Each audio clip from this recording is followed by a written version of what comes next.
Hello बच्चों, आज हम फिर 1.2 में एक थ्योरम हमारा बचा है ना बच्चों, उसको देखना है, फिर हमारा 1.2 क्लियर हो जाएगा। जो आपको बोर्ड से रिलेटेड है मैं वही करवा रही हूँ। मैं बार बार आपको ये चीज बोल रही हूँ ताकि आपको याद रहे कि मैंने पूरे सम्स नहीं करवाए हैं, सिर्फ बोर्ड से रिलेटेड सम ही मैं आपको करवा रही हूँ। तो हमारा अभी लास्ट थ्योरम बच रहा है, देखो 3 पैरेलल लाइन थ्योरम। ये जो 3 लाइन यहाँ पर बने हैं ना, ये 3 ऐसे पैरेलल लाइन रहेगी, मतलब डिस्टेंस जो इनके बीच में कॉमन रहेगा, और एक ट्रांसवर्सल ऐसे जाएगी, एक ट्रांसवर्सल ऐसे जाएगी। ट्रांसवर्सल कैसे भी जा सकती है, बट ट्रांसवर्सल क्या करेगी, इन तीनों लाइन को इंटरसेक्ट करते हुए जाएगी, इस तरीके से इंटरसेक्ट करते हुए जाएगी। जब इस पहले ट्रांसवर्सल ने इस लाइन को इंटरसेक्ट किया ना, मतलब यहाँ से इंटरसेक्ट किया ना, तो इनका जो एक रेशियो तैयार हो जाएगा कि एक रेशियो में जैसे ए है, यहाँ पर बी और यहाँ पर सी, A:B, B:C, एक तरीके का ये रेशियो मिल जाएगा आपको, क्योंकि वो डिवाइड कर रहा है। तो यहाँ पर समझो हमने PQR लिया है, तो क्या हो जाएगा, A जो रहेगा वो P से इक्वल रहेगा, मतलब A का जो रेशियो रहेगा वो P से इक्वल रहेगा, B का जो रेशियो रहेगा वो Q से, और C जो रहेगा वो R से। तो जैसे कि ये AB/BC हुआ, तो यहाँ पर क्या होगा, PQ/QR, ये क्या रहेंगे बच्चों, इक्वल रहेंगे।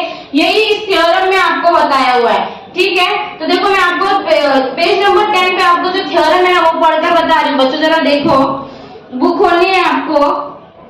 The ratio of the intercepts made on a transversal by 3 parallel line is equal to the ratio of corresponding intercepts made on any other transversal by the same parallel line. Same parallel line मतलब ये same ऐसे 3 line रहेगी, तो पहले इस side से वो क्या करेगा, एक ट्रांसवर्सल जाएगी और इस पार्ट को डिवाइड कर देगा, फिर इस साइड से जाएगी तो इस पार्ट को डिवाइड कर देगा।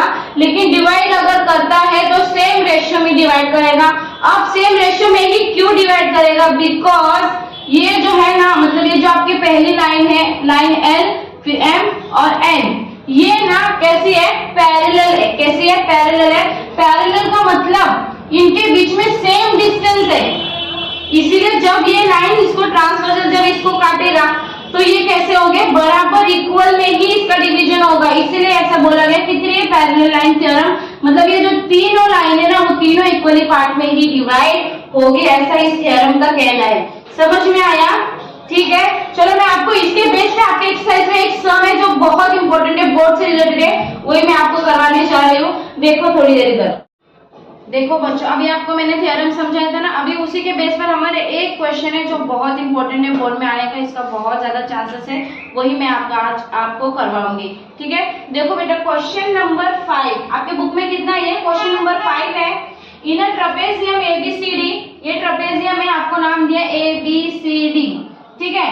Side AB parallel to side PQ parallel to side DC, तो ये जो AB है ये हमारी पहली लाइन है। अभी आप बोलोगे कि टीचर ये तो ट्रेपेजियम है, पर हमने जो थ्योरम लिखा था वो तो 3 लाइन का था, तो ऑब्वियसली ये आपकी 3 लाइन है। अगर हम इस तरीके से इसको ऐसे बढ़ाएंगे ना, तो ये देखो ये लाइन है कि नहीं, आपको एक फिगर दे दिया है बस, और कुछ नहीं है। इस तरीके से देखो लाइन हो गई ना, तो पहली लाइन है आपकी AB, दूसरी है PQ और तीसरी है DC।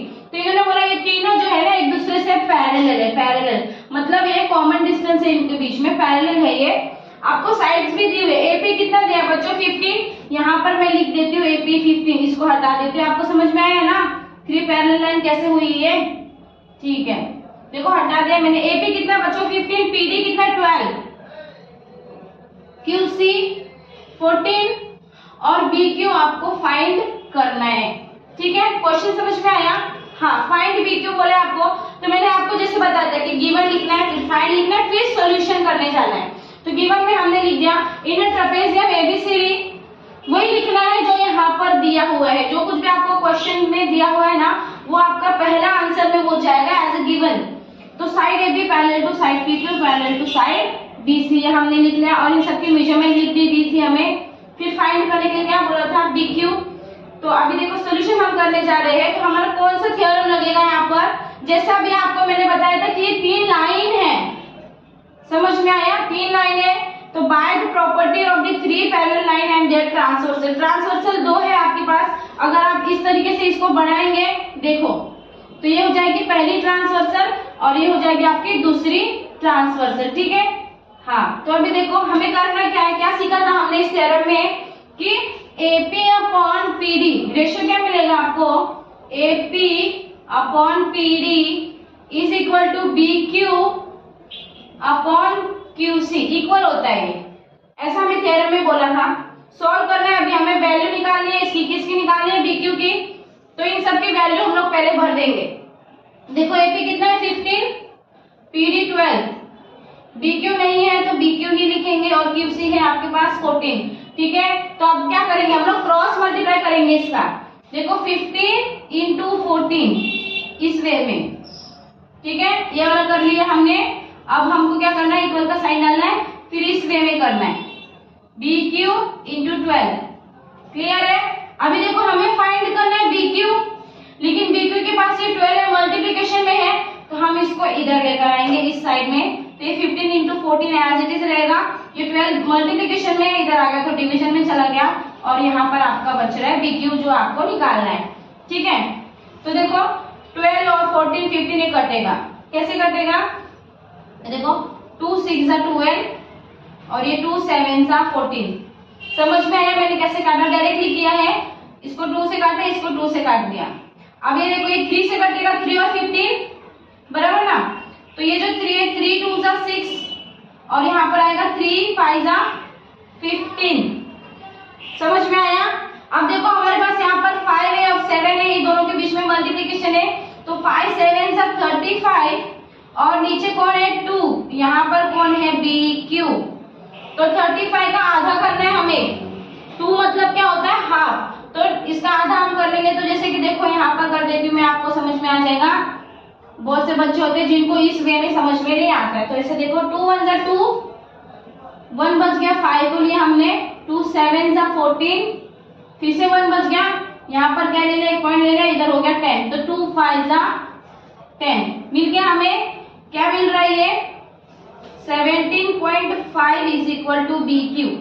क्या क्वेश्चन था, बी क्यू ही निकालने के लिए बोला था आपको, तो आपने निकाल लिया। Therefore B Q is equal to कितना मिला, 17.5। समझ में आया।